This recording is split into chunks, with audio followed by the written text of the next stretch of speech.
Assalamualaikum warahmatullahi wabarakatuh. Hai, perkenalkan nama saya Widya Alaika, NIM 2230009, Prodi Ilmu Administrasi Negara. Pada video kali ini, saya akan menjelaskan tentang perbandingan sistem perpajakan Indonesia dengan Amerika Serikat, terkait dengan artikel yang sudah saya baca. Video ini merupakan tugas untuk mata kuliah administrasi pajak. Baik, langsung saja kita ke materinya. Sistem perpajakan di suatu negara memiliki peran penting dalam mendukung proses pembangunan. Pajak menjadi salah satu sumber pendapatan utama yang sangat berpengaruh dalam kehidupan berbangsa dan bernegara. Pada artikel penelitian ini bertujuan untuk menganalisis perbandingan sistem perpajakan di Indonesia dan Amerika Serikat. Pendahuluan, pajak merupakan salah satu sumber pendapatan utama bagi negara yang digunakan untuk membiayai berbagai program pembangunan, layanan publik, serta kebutuhan negara lainnya. Meskipun setiap negara memiliki sistem perpajakan yang berbeda, tujuan akhirnya tetap sama, yaitu mendukung kesejahteraan masyarakat melalui alokasi sumber daya yang efektif. Di Indonesia, perpajakan diatur oleh Undang-Undang Nomor 28 Tahun 2007, Pasal 1, Ayat 1. Pajak diartikan sebagai kontribusi wajib kepada negara yang bersifat memaksa, dikenakan kepada orang pribadi atau badan hukum tanpa imbalan langsung dan digunakan untuk sebesar-besarnya kemakmuran rakyat. Sistem perpajakan juga menerapkan prinsip self-assessment yang dimulai sejak perubahan aturan pajak pada tahun 1983. Setelah reformasi sistem perpajakan, prinsip self-assessment mulai diterapkan, di mana wajib pajak bertanggung jawab penuh untuk menghitung, membayar, dan melaporkan pajaknya secara mandiri sesuai dengan ketentuan yang berlaku. Salah satu perubahan dalam perpajakan Indonesia adalah penerapan sistem pajak pertambahan nilai atau PPN yang mulai ditingkatkan menjadi 11% pada tahun 2022 dan direncanakan akan naik menjadi 12% pada tahun 2025.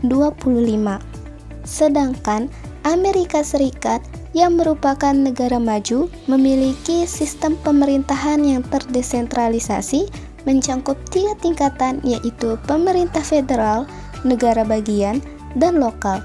Struktur ini membuat sistem perpajakan di Amerika Serikat lebih kompleks dibandingkan dengan Indonesia. Sekitar 2/3 dari total pendapatan pajak di Amerika Serikat menjadi hak pemerintah federal, sementara sisa dikelola oleh negara bagian dan pemerintah lokal. Pajak di Amerika Serikat terdiri dari berbagai jenis, termasuk pajak penghasilan perorangan, pajak gaji tetap, pajak tarif marginal, serta pajak keuntungan perusahaan. Baik, kita masuk ke materi pembahasan. Sistem perpajakan di Indonesia.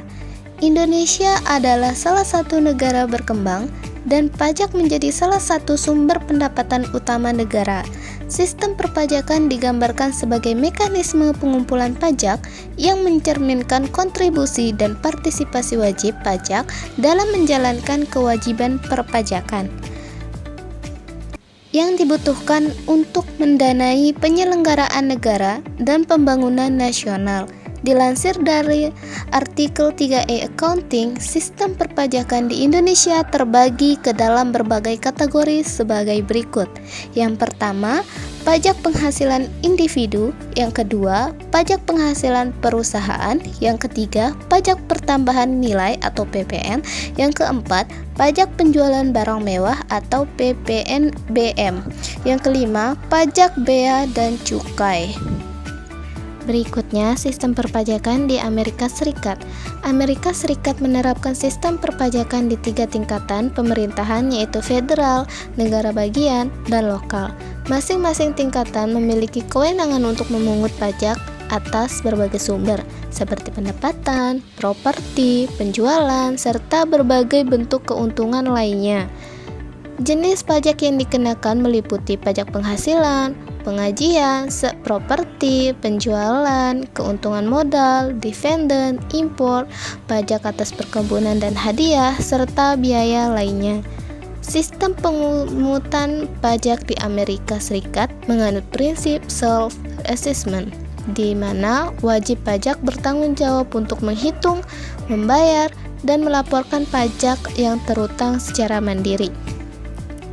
Proses ini dimulai dengan wajib pajak yang menghitung jumlah pajak yang harus dibayar dan kemudian melaporkan hasil perhitungannya melalui surat pemberitahuan tahunan atau tax return. Setelah SPT diajukan, dokumen ini menjadi dasar bagi petugas pajak untuk melakukan evaluasi. Adapun faktor yang mempengaruhi perbedaan sistem perpajakan Indonesia dan Amerika Serikat. Yang pertama, Indonesia. Terdapat faktor sejarah. Pada masa kolonial Belanda juga mengenakan sejumlah pajak kepada pribumi, misalnya pajak rumah, pajak atas sewa tanah, pajak usaha, ataupun pajak terhadap pedagang. Setelah Indonesia merdeka, peraturan perpajakan diatur dalam Undang-Undang Dasar 1945 pada pasal 23 yang dibahas dalam sidang BPUPKI. Pasal tersebut menyatakan bahwa segala pajak untuk kepentingan negara harus berdasarkan undang-undang. Hal ini terjadi dalam konteks agresi militer Belanda yang memaksa pemerintah Indonesia memindahkan ibu kota ke Yogyakarta. Pada masa itu, pemerintah juga membentuk beberapa suborganisasi untuk menangani pemungutan pajak, seperti Jawatan BEA dan Cukai, Jawatan Pajak, dan Jawatan Hasil Bumi di bawah Direktorat Jenderal Moneter. Yang kedua, faktor ekonomi. Pertumbuhan ekonomi di Indonesia mampu meningkatkan penerimaan pajak, terutama dari pajak penghasilan PPH, pajak pertambahan nilai atau PPN, dan pajak perusahaan. Namun, karena sektor informal masih besar, kenaikan pendapatan pajak mungkin tidak sepenuhnya sebanding dengan pertumbuhan ekonomi. Namun, salah satu tantangan besar di Indonesia adalah besarnya sektor informal. Sektor informal mencakup pekerja dan usaha kecil yang tidak terdaftar secara resmi, sehingga sulit untuk dikenai pajak. Meskipun ekonomi tumbuh, sektor ini tidak sepenuhnya tercatat dalam sistem perpajakan, sehingga pendapatan dari pajak bisa lebih kecil daripada potensi maksimalnya. Yang kedua yaitu Amerika Serikat. Terdapat juga faktor sejarah. Pemerintah Amerika Serikat sudah memungut pajak sejak zaman kolonial. Catatan pajak yang dikumpulkan berisi berbagai informasi seperti nama dan alamat wajib pajak, pekerjaan, deskripsi properti, jumlah pria dewasa, anak sekolah, budak, serta hewan ternak. Catatan ini berguna untuk melacak usia, tempat tinggal, hubungan keluarga, atau kapan seorang meninggal atau pindah.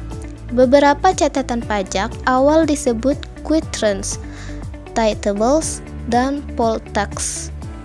Quittance adalah pajak properti yang dibayarkan kepada pemilik tanah atau kerajaan. Titles dan poll tax adalah pajak yang dikenakan pada orang tertentu tanpa memandang aset yang mereka miliki. Pria umumnya mulai dikenakan pajak pada usia 16, 18, atau 21 tahun dan berhenti sekitar usia 50 sampai 60 tahun dengan pengecualian untuk veteran, pendeta, atau orang miskin. Lama-kelamaan, pajak lebih banyak didasarkan pada properti pribadi, tanah, dan pendapatan. Yang kedua, ada faktor ekonomi. Amerika Serikat memiliki sistem perpajakan yang kuat untuk memungut pajak dari semua lapisan ekonomi, mulai dari pekerja individu, perusahaan, hingga transaksi digital dan perdagangan internasional. Pertumbuhan ekonomi biasanya meningkatkan penerimaan dari pajak penghasilan pribadi dan perusahaan, serta pajak konsumsi karena sistem yang terstruktur dan terpadu ini. Ketika ekonomi Amerika Serikat tumbuh, pemerintah secara lebih akurat dapat mengumpulkan pajak dan berbagai sektor ekonomi memastikan bahwa peningkatan penerimaan pajak sejalan dengan laju pertumbuhan ekonomi. Baik, untuk kesimpulannya, sistem perpajakan di suatu negara mempunyai peranan penting dalam menunjang berbagai proses pembangunan, termasuk Indonesia dan Amerika Serikat. Kedua negara memiliki sistem perpajakan yang berbeda.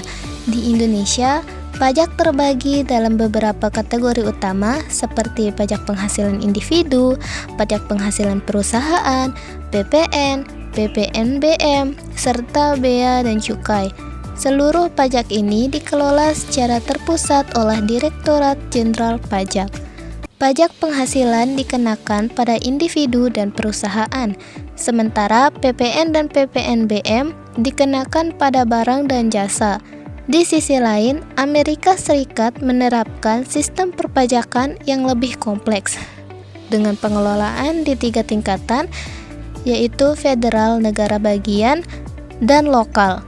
Meskipun sistem perpajakan di Indonesia dan Amerika Serikat berbeda secara struktural, tujuan keduanya tetap sama, yaitu mendukung kesejahteraan masyarakat melalui pengelolaan sumber daya yang efektif dan berkelanjutan. Baik, sekian dari saya, kurang lebihnya saya mohon maaf. Wabillahi taufiq wal hidayah. Wassalamualaikum warahmatullahi wabarakatuh.